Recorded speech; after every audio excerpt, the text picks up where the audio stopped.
कि सरकारी कार्य असरकारी नहीं होते। मध्य प्रदेश में हमने देखा पहला क्वारंटीन सेंटर हमने वहां देखा है। हमारे आदरणीय प्रधानमंत्री श्री नरेंद्र भाई मोदी जब गुजरात के चीफ मिनिस्टर थे तब मुझे वहां गुजरात में गौ सेवा आयोग गुजरात के अध्यक्ष के नाते काम करने का मौका मिला। हमारे उत्तर प्रदेश के जो मुख्यमंत्री हैं वो गाय को लेकर के बहुत संजीदा हैं। हमारे गुजरात में तो इतने धर्म और संप्रदाय के लोग हैं, सामाजिक संस्थाएं हैं, और जब से वो उत्तर प्रदेश में आए हैं तब से उन्होंने गाय को लेकर के पंचायत स्तर पर गौशाला बनाने का काम किया। बहुत बढ़िया काम परम आदरणीय योगी आदित्यनाथ ने किया है।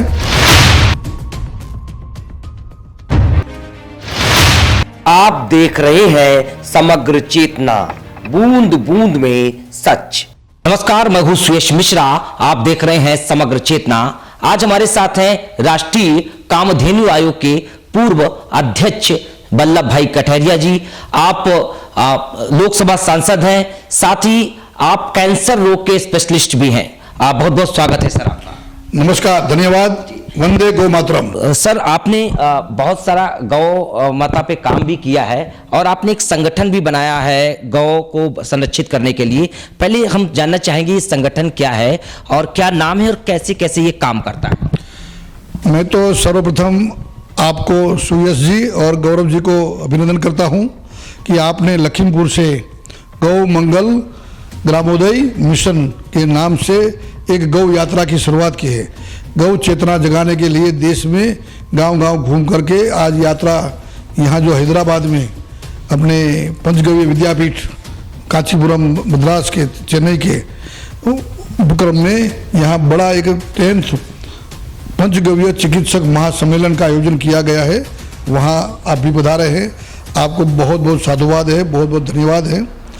आपने जैसे कहा तो पहले महीने हमारे आदरणीय प्रधानमंत्री श्री नरेंद्र भाई मोदी जब गुजरात के चीफ मिनिस्टर थे तब मुझे वहाँ गुजरात में गौ सेवा आयोग गुजरात के अध्यक्ष के नाते काम करने का मौका मिला और गाय के विभिन्न बिंदुओं को ध्यान में रखते हुए गौ चिकित्सा से लेकर के रिसर्च तक विज्ञान को साथ में जोड़ करके, इकोनॉमी को जोड़ करके, पर्यावरण रक्षा को जोड़ करके, गौ आधारित कृषि को जोड़ करके, गोपालन, गौ संवर्धन, ये सब विषयों को जोड़ करके बहुत बड़ा एक विज्ञान को साथ जोड़ करके समाज में जन चेतना लाने का काम किया।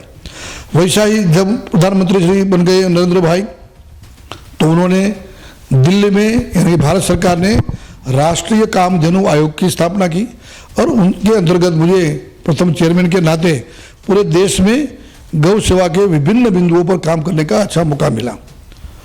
अब जरूरत है जितने पूरे देश में सामान्य किसान से लेकर के गौ रक्षक से लेकर के गौ पालक से लेकर के कृषिकार है, वहाँ से लेकर के साइंटिस्ट हो, पत्रकार हो, अधिकारी हो, पॉलिटिशियंस हो, समाज सेवक हो, अलग भिन्न भिन्न प्रकार के बहुत से लोग कोई न कोई बिंदु पर गौ सेवा में काम कर रहे हैं।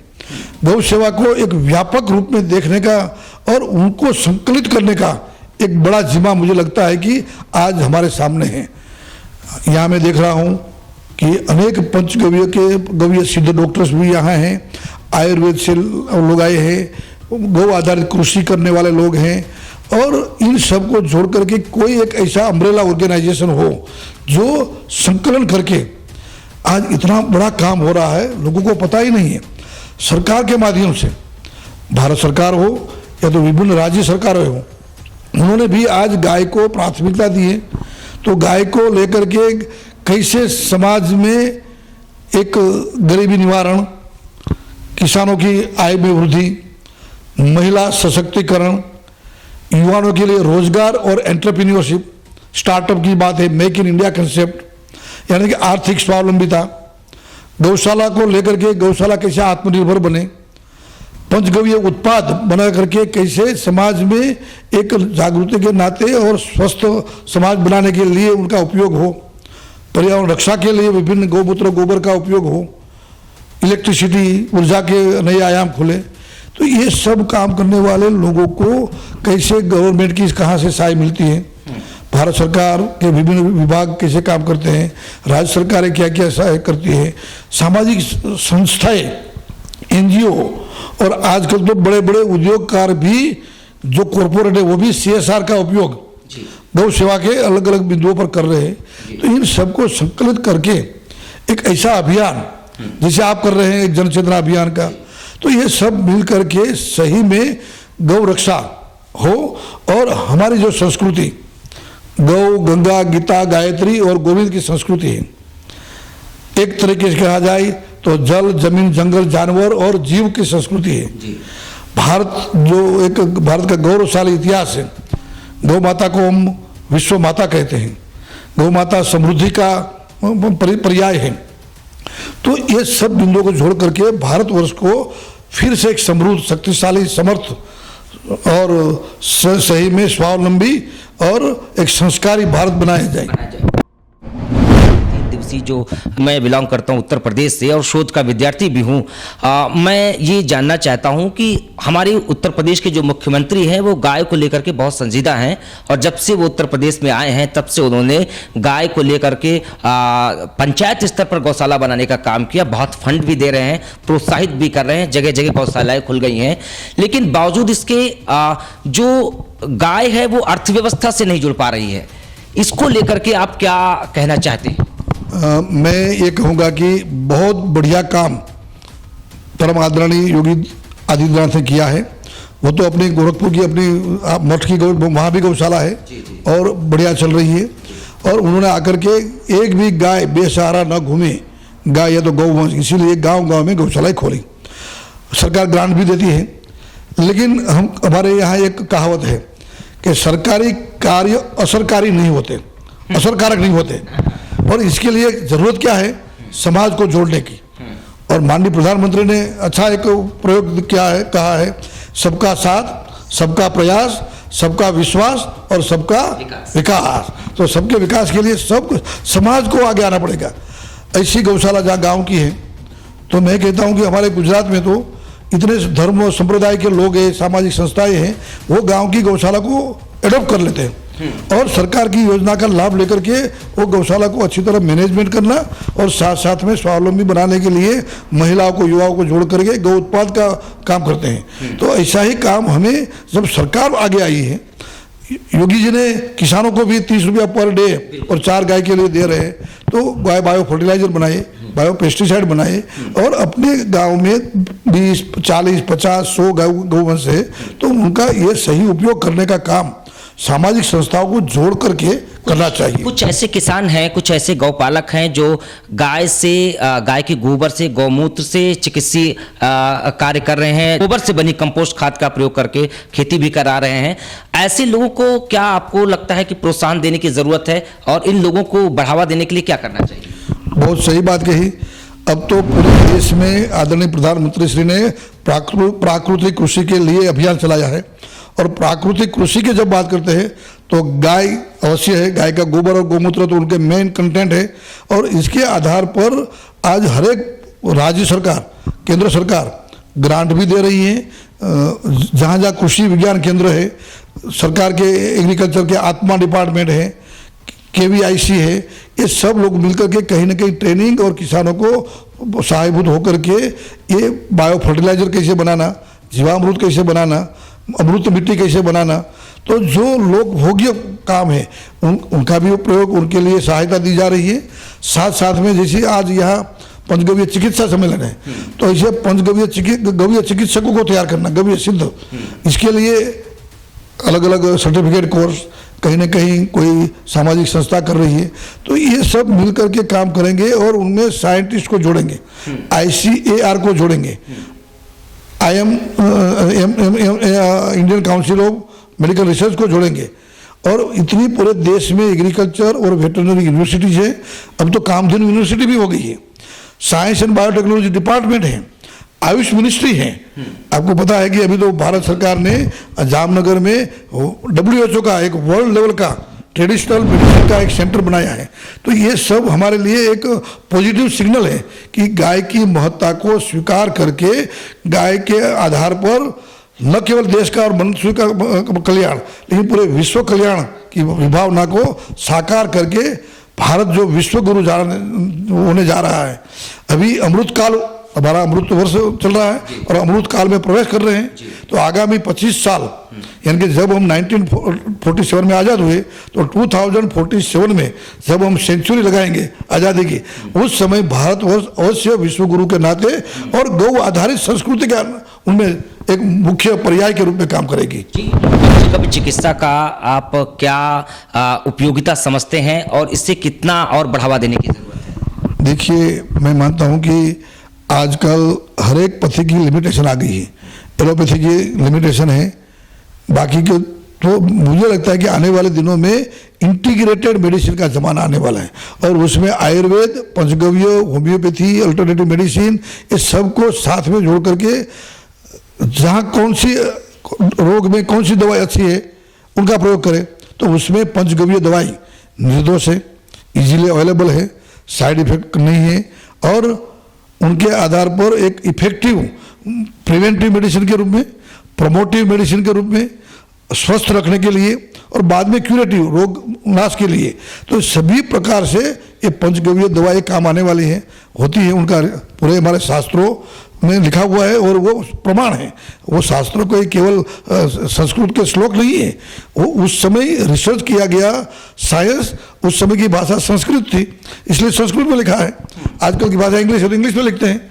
तो ये इनको प्रेजेंट कॉन्टेक्स्ट में तैयार करके समाज के सामने एक्सप्लोर करने का काम अभी आयुष मिनिस्ट्री को और पंचगव्य चिकित्सक को, आयुर्वेदिक डॉक्टर को और साइंटिस्ट को करना चाहिए और मैं मानता हूं कि जरूर ये काम होगा और पूरे देश ने, पूरे विश्व में ये पंचगव्य चिकित्सा एक सकारात्मक रूप से not only alternative medicine but addition और इंटीग्रेटेड मेडिसिन के रूप में काम करेगी। जी, लखीमपुर से गौरव जी की जो यात्रा चली, हम लोग उसमें पूरा मध्य प्रदेश, कर्नाटक और कई राज्यों में हम लोगों ने देखा।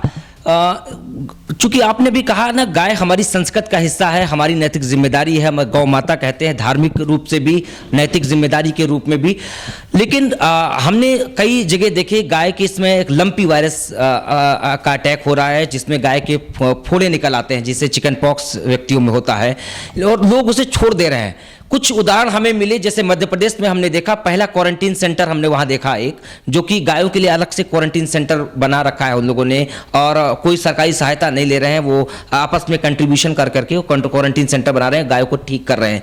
कुछ ऐसे लोग भी हैं और बहुत सारे ऐसे लोग हैं कि जो गाय पाल लेते हैं और जब वो रोगी हो जाती है या ऐसी बीमारियां हो जाती है, लंपी वायरस का अटैक होता है या दूध निकालने के बाद उसे छोड़ देते हैं। ऐसे लोगों के लिए आप क्या कहना चाहते हैं? ये बड़ी हमारे देश की और समाज की विडंबना है।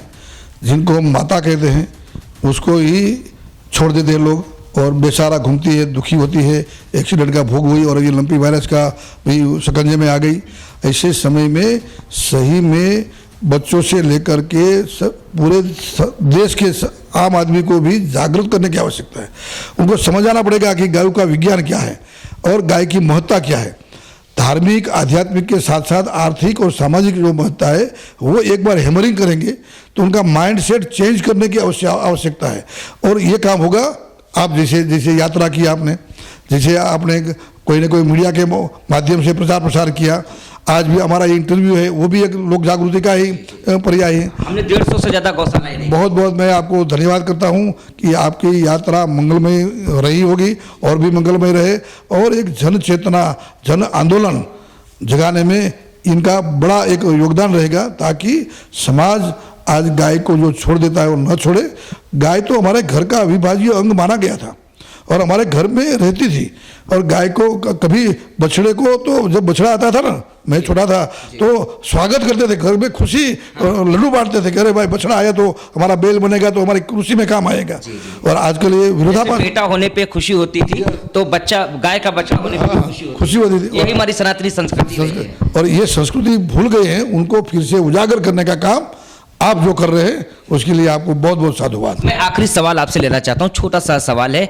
उत्तर प्रदेश में योगी सरकार जिस तरीके से गाय को बचाने के लिए, उन्हें संरक्षित करने के लिए काम कर रही है, उसे आप किस तरीके से देखते हैं और अन्य राज्यों कैसे उससे प्रेरणा ले और किस तरीके से इस पर और आगे काम करें? मैं तो खुद यूपी का प्रवास करता हूँ, किया है, आदरणीय मुख्यमंत्री श्री योगी आदित्यनाथ को भी मिला हूँ उनकी जो संवेदना है गाय के लिए, गौ माता के लिए, इसलिए तो ये पहला राज्य है कि जिन्होंने 4 गाय के लिए कोई किसान रखेगा तो पर डे 30 रुपीज़ यानी कि 120 रुपीज़ पर डे एक किसान को मिलेगा। तो उनके आधार पर वो प्राकृतिक कृषि भी करेगा और गौ रक्षा भी होगी। गांव गांव में गौशालाएं खोली। अभी जरूरत है समाज के सहयोग की। मैं तो सराहना करता हूँ, बड़ी बड़ी गौशाला में अभी सामाजिक संस्थाएं आगे आ रही हैं, म्यूनिसिपल कॉरपोरेशन, नगर पालिका, वहाँ भी अच्छा काम हो रहा है। और आने वाले दिनों में हमें इनको स्वावलंबी बनाना पड़ेगा, केवल सरकारी सहायता से नहीं चलेगी। स्वावलंबी बनाने के लिए गौमूत्र गोबर का उपयोग, गाय दूध नहीं देती है फिर भी गौमूत्र गोबर से वो पाली जा सकती है, वो सिद्धांत को हमें सबको समझाना पड़ेगा। और उसमें से अच्छी गाय को उनका ब्रीड इंप्रूवमेंट करके, उनकी प्रजाति को डेवलप करके दूध की क्वांटिटी और क्वालिटी बढ़े, इसके लिए भी प्रयास जो मोदी केंद्र सरकार ने किया है। एनिमल हस्बेंड्री डिपार्टमेंट ने पूरी स्कीम लागू की है। वो स्कीम का जो नीचे तक इम्प्लीमेंटेशन हो हर एक राज्य में। और मुझे तो बड़ी खुशी है कि आज कोई भी सरकार हो, भाजपा के अलावा भी बाकी की पार्टियां भी गाय के महत्व को समझ करके अपने राज्य के विकास में गाय का योगदान बहुत बड़ा आने वाला है, इसलिए वो भी ये काम करने लगे हैं। एक पॉजिटिव सिग्नल है, तो सबको साधुवाद है। बिल्कुल, तो गाय को लेकर के एक पॉजिटिव सकारात्मक सोच बन रही है पूरे देश में। तो ये थे वल्लभ भाई कथारिया जी। हम फिर मिलेंगे किसी और व्यक्ति के साथ। 12 तारीख से लगातार हम अलग अलग प्रदेशों में जाकर के हम लोगों ने 150 से ज्यादा गौशालाओं का भ्रमण किया है और लोग किस तरीके से गौशाला चला रहे हैं हमने लगातार आपको दिखाया है। फिर मिलेंगे, समग्र चेतना जगाने की हम कोशिश कर रहे हैं कि गाय किस तरीके से किसान का हिस्सा फिर से बने और गाय मुनाफे का सौदा, खुले तौर पर मुनाफे का सौदा भी हो सके।